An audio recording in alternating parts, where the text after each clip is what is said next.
আল্লাহ কেন নারীকে মাটি থেকে সৃষ্টি করেননি? কেন নারীকে পুরুষের পাঁজরের হাড় থেকে তৈরি করা হয়েছে? নারীকে যেই পুরুষের পাঁজরের হাড় থেকে সৃষ্টি করা হয়েছে তার সাথেই কি তার বিয়ে হবে? আমরা কি সকলেই মাটি থেকে তৈরি, নাকি কেবল আদম আলাইহিস সালাম মাটি থেকে তৈরি? আজকের ভিডিওটি খুব তথ্যবহুল, তাই ভিডিওটি শেষ পর্যন্ত দেখুন। আশা করি অনেক অজানা বিষয় জানতে পারবেন। আল্লাহ পবিত্র কোরআনে ইরশাদ করেছেন, নিশ্চয়ই আমি মানুষকে কালো ও ঠনঠনে শুকনো মাটি দিয়ে তৈরি করেছি। একটি বর্ণনা মতে যখন আল্লাহ তাআলা হযরত আদম আলাইহিস সালামকে সৃষ্টি করার ইচ্ছে করলেন, তখন আল্লাহ আজরাইল আলাইহিস সালামকে হুকুম করলেন পৃথিবী থেকে মাটি নিয়ে আসতে। তখন আজরাইল আলাইহিস সালাম এক মুঠো মাটি নিয়ে আল্লাহর দরবারে চলে যান। তার হাতে যে মাটি উঠে এসেছিল তার 7টি রং ছিল, সাথে বিভিন্ন ধরনের মাটি ছিল। সেই এক মুষ্টি মাটিতে সব ধরনের মাটি ছিল। এরপর আদম আলাইহিস সালামকে সৃষ্টি করার পরে তার পাঁজরের হাড় থেকে এক মহিলাকে সৃষ্টি করেন, যিনি হলেন বিবি হাওয়া আলাইহিস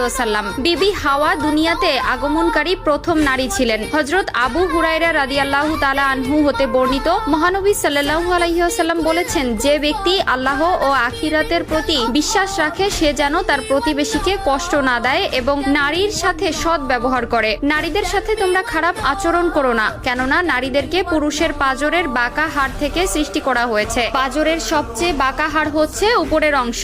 একে সোজা করার চেষ্টা করলে ভেঙে যাবে এবং যেমন আছে তেমন রেখে দিলে তা বাঁকাই থেকে যাবে। অতএব নারীদেরকে ভালো ওসিয়তের মাধ্যমে সংশোধন করো। নারীদের সাথে শিশুদের মতো ভদ্র আচরণ করা উচিত। আল্লাহ তাআলা পবিত্র কোরআনে ইরশাদ করেন, পুরুষরা নারীদের উপর কৃতিত্বশীল, অর্থাৎ পুরুষ নারীর অভিভাবক। পুরুষরা নারীর প্রতি দায়িত্বশীল হবে, এটা স্বয়ং আল্লাহ তাআলার বিধান। পুরুষরা হবে ঘরের কর্তা আর নারীরা হবে তার অধীনস্থ। মহান আল্লাহ তাআলা নারীদেরকে পুরুষের জন্য সৃষ্টি করেছেন, তাই পুরুষদের প্রতি নারীর আনুগত্য বাধ্যতামূলক। এই থেকে একটি বিষয় পরিষ্কার যে স্বামী স্ত্রীর অধিকার এক নয়, বরং নারীর চেয়ে পুরুষের অধিকার সবচেয়ে বেশি। এটা মোটেও নারীর প্রতি অবিচার বা অন্যায় নয়। এখন প্রশ্ন হলো, প্রত্যেক নারীকে পুরুষের পাঁজরের হাড্ডি থেকে তৈরি, নাকি কেবলমাত্র হাওয়া আলাইহিস সালামকে হযরত আদম আলাইহিস সালামের পাঁজরের হাড় থেকে তৈরি করা হয়েছে? অগ্রাধিকার মত হচ্ছে শুধুমাত্র প্রথম মানব আদম আলাইহিস সালামকে মাটি দিয়ে তৈরি করা হয়েছে। মাটির তৈরি খাবার খেয়ে মানব দেহ গঠিত হয়। এই প্রসঙ্গে সূরা তোহার একটি আয়াত থেকে সিদ্ধান্ত নিয়েছে